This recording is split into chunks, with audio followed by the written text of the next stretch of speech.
Plot का shape यानी आकार क्या वास्तु के अनुसार शुभ या अशुभ हो सकता है? क्या प्लॉट का आकार रहने वालों के स्वास्थ्य, धन, प्रसन्नता, आध्यात्मिक जीवन और मान सम्मान में बढ़ोतरी या कमी ला सकता है? जी हाँ, वास्तु के अनुसार जमीन या प्लॉट के कुछ आकार यानी शेप्स को देव दुर्लभ यानी बहुत शुभ बताया गया है, या कुछ आकारों को त्याज यानी त्यागने लायक अशुभ बताया गया है। आज का हमारा वीडियो इसी पर आधारित है। नमस्कार साथियों, मेरा नाम है गौरव गुप्ता और आप देख रहे हैं मेरा सोशल मीडिया चैनल वास्तु गौरव। आज हम विस्तृत रूप से चर्चा करेंगे कि भूमि या जमीन या प्लॉट के कौन से आकार रहने या व्यापार करने के लिए शुभ या अशुभ होते हैं। वर्तमान में अधिकतर उपलब्ध आकारों में से हर आकार के बारे में आपसे हम विस्तार से चर्चा करेंगे। जो भी आपको इस चैनल पर बताया जाता है वो पूर्णतः प्रामाणिक है और शास्त्रों ग्रंथों के रेफरेंस से लिया जाता है। सबसे पहले बात करेंगे स्क्वायर या वर्गाकार यानी चौकोर चौरस प्लॉट की, जिसकी चारों भुजाएं समान लंबाई की रहती हैं तथा दो भुजाओं के बीच 90 डिग्री का कोण रहता है। ये आकार सबसे शुभ बताया गया है। इसमें रहने से और वास्तु के अन्य नियमों के साथ निर्माण करने से बहुत ही अच्छे परिणाम मिलते हैं। अब बात आती है रेक्टेंगुलर यानी आयताकार प्लॉट की। ऐसे प्लॉट जिनके परस्पर आमने सामने की दो भुजाएं बराबर माप की हों तथा भुजाओं के बीच 90 डिग्री का कोण हो, तो ये वास्तु के अनुसार शुभ आकार की भूमि मानी जाती है। इस तरह के शेप में एक और महत्वपूर्ण फैक्टर आ जाता है, वो है साइज यानी लंबाई। अत्यधिक लंबे प्लॉट जिनकी चौड़ाई से 2 गुनी अधिक लंबाई हो और वो भी विशेषकर उत्तर या दक्षिण में हो, तो इस भूमि को सूर्य वेदी बना सकती है। यानी अगर आप चौड़ाई से 2 गुना से अधिक लंबाई वाले प्लॉट पर निर्माण करते हैं तो वास्तु अनुरूप नहीं माना जाता। सूर्य भेदी, चंद्र भेदी प्लॉट वास्तुशास्त्र और सोलर साइंस का बहुत अच्छा विषय है, जिसको और विस्तार से हम एक अन्य वीडियो में समझेंगे। वास्तु के एक बहुत ही महत्वपूर्ण ग्रंथ विश्वकर्मा प्रकाश में भी लिखा गया है कि जो ग्रह यानी घर अतिरिक्त या अधिक लंबे या ट्रेन के डिब्बे की तरह होते हैं, वह निरर्थक यानी धन की और साधन की बर्बादी करते हैं। ऐसे अधिक लंबाई वाले प्लॉट के आगे पीछे जमीन पार्श्व यानी खुली छोड़कर उन्हें वास्तु के अनुकूल बनाया जा सकता है।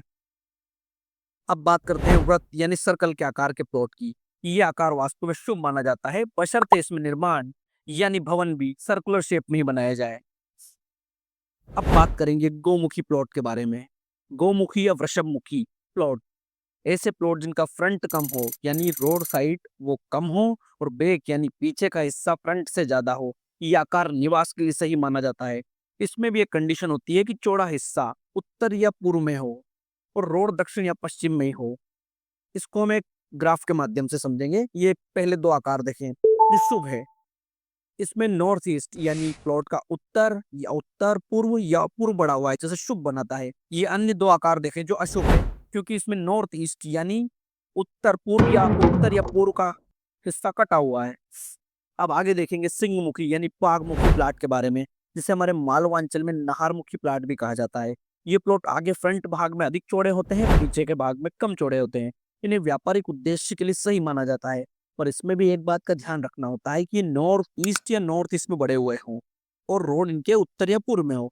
इस पहले चित्र में देखें जो शुभ है, नॉर्थ ईस्ट यानी प्लॉट का उत्तर या पूर्व या उत्तर पूर्व बढ़ा हुआ है और नॉर्थ में रोड है जिसे शुभ बनाता है। दूसरे चित्र में नॉर्थ या नॉर्थ ईस्ट बड़ा है और ईस्ट में रोड है जो उसे शुभ बनाता है। अन्य दो चित्रों को देखें जो अशुभ हैं, जिसमें नॉर्थ ईस्ट यानी उत्तर या उत्तर पूर्व कटा हुआ है। अब बात करते हैं ऑक्टागोनल प्लॉट्स की। ऐसे प्लॉट जिनके 8 कोने होते हैं, उन्हें वास्तुशास्त्र में समृद्धि लाने वाला माना जाता है। इसके बाद आती है बात समषटभुजाकार यानी समान भुजाओं वाले प्लॉट वास्तु अनुसार शुभ माने जाते हैं। पिरामिडल शेप यानी कछु आकार, ऐसे प्लॉट जिसके केंद्र का भाग ऊंचा और सभी दिशा में स्लोप यानी ढाल हो, बीच में से उठा हुआ भाग पिरामिड की तरह कार्य करता है और संपूर्ण एनर्जी को एब्जॉर्ब कर लेता है। भद्रपीठ यानी चौकी के आकार का या श्रीयंत्र के आकार का प्लॉट वास्तु के अनुसार काफी शुभ माना जाता है। इसके अतिरिक्त उक्ष यानी सांड के आकार का, अश्व यानी घोड़े के आकार का और इब यानी हाथी के आकार का, त्रिशूल, शिवलिंग, ध्वजा, मंदिर और घड़े के आकार का होता है, उन्हें वास्तु के अनुसार शुभ माना जाता है। ये हुई बात शुभ माने जाने वाले आकार या शेप की। अब बात करेंगे त्याज्य भूमि यानी त्याग देने लायक भूमि के बारे में। सबसे पहले हम बात करेंगे त्रिकोण यानी 3 भुजाओं वाले प्लॉट की। ये प्लॉट वास्तु के अनुरूप बेहद अशुभ माना जाता है और यहाँ निवास करने वाले गंभीर परिणाम, राजदंड आदि प्राप्त करते हैं। परंतु यदि प्रयास किया जाए तो एरिया कम करके त्रिभुजाकार प्लॉट को चतुर्भुज शेप में लाया जा सकता है। इसके अलावा अनियमित यानी टेढ़े मेढ़े कोने कटे हुए या बड़े हुए, इसमें एक अपवाद है उत्तर पूर्व और उत्तर पूर्व में बड़े हुए को छोड़कर। इसके अतिरिक्त बैलगाड़ी के आकार का पूर्व के समय में ग्रामीण क्षेत्रों में हाथ से चलने वाला पंखा, जिसे बिजना या विजन कहा जाता था, वो मृदंग यानी ढोल के आकार का, सर्प के आकार का, मेंढक के आकार का, डमरू के आकार का, धनुष के आकार का, गधे, अजगर, बगुले आदि के आकार का, कौवे के आकार का, अंडाकार यानी ओवल शेप का, मूसल के आकार का, शव यानी डेड ह्यूमन बॉडी के आकार को वास्तुशास्त्र में निवास के लिए अशुभ बताया गया है। अब हम जानेंगे कि प्लॉट के शेप के अनुसार शुभ माने जाने वाली भूमि में किस प्लॉट में वास्तु करने से क्या फायदा या क्या शुभ स्थिति प्राप्त होती है। तो साथियों, जो भूमि चौकोर होती है उसमें वास्तु करने से प्रचुर मात्रा में धन, धान्य, अनाज या कृषि उपज की प्राप्ति होती है। हाथी के समान आकार वाली भूमि धनदायिनी होती है। सिंह के आकार वाली भूमि गुणी पुत्रों को जन्म देती है। वृषभ यानी बेल, जिसे गोमुखी आकार कहते हैं, की भूमि में निवास करने से पशु एवं वाहनों का सुख मिलता है। वृत्ताकार भूखंड एवं भद्रपीठ के आकार की भूमि श्रेष्ठ आजीविका प्रदान करती है। त्रिशूल के आकार की भूमि वीर एवं साहसी बनाती है और धन और सुख देती है। जो भूमि लिंग के आकार की होती है वह लिंग उपासकों यानी शैव मत वालों तथा सन्यासियों के लिए बेहद उपयुक्त मानी जाती है। जो भूमि प्रासाद यानी महल तथा ध्वज के आकार की होती है वह पदोन्नति और प्रतिष्ठा प्रदान करती है। जो भूमि कुंभ यानी घड़े के आकार की होती है वो धन में वृद्धि कराती है। समष्ट भुजाकार, समषट भुजाकार भूमि सुख एवं समृद्धिदायक होती है।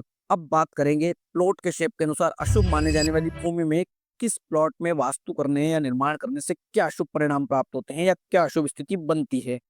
जो भूमि त्रिकोण आकार की यानी त्रिभुज के आकार की हो वह पुत्र हानि कराती है। जो भूमि शकट यानी बैलगाड़ी के आकार की हो वह सुख की हानि करती है। जो भूमि सूप के आकार की होती है धन हानिकारक होती है।